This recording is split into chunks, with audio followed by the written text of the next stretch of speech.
We've seen yields on China bonds back up a little bit this morning. That is after we didn't get a reverse repo operation. China clearly dealing with a number of issues, trade tensions, slowing economy, fallout from its deleveraging campaign. Do you expect it to do more to stimulate the economy? I guess another way of asking that is whether or not you think China financial conditions are too tight at the moment.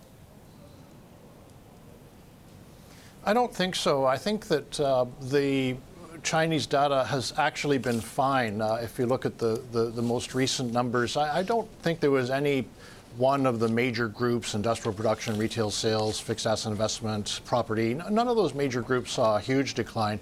And in fact, there were silver linings in quite a few of them, in the sense that industrial production was weaker because they had the 70th anniversary of the founding of the People's Republic, and in property, actually floor sales were up very strongly, which is a lead indicator. So anyway, I don't think they'll do a lot of more stimulus, and I think they'll just micromanage it as they are now by occasional monetary policy interventions. And they have 7 levers they can pull, which is a lot more than most central banks. And so once in a while they'll do something in the repo market or their medium-term lending facility. But generally, I think the message is they don't see the need to panic, and they're not panicking. Tell me, Mark, in your notes, you talk about the search for yield will remain the overarching theme of 2020. The Chinese, just to pick up and carry on from what Tracy's been talking about, we're seeing a new $6 billion issue from the Chinese this morning, looking at the yield on the 10-year government bonds there at 3 1/8. Is there any appeal in Chinese bonds? Would you pick up some of those on offer?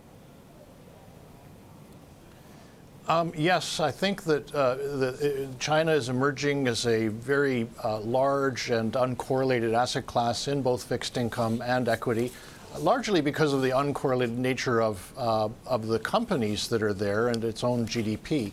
So I think there's absolutely a lot of appetite for Chinese bonds, and I think that'll increase over the next 5 years. You know, as it becomes a more sophisticated and better run economy.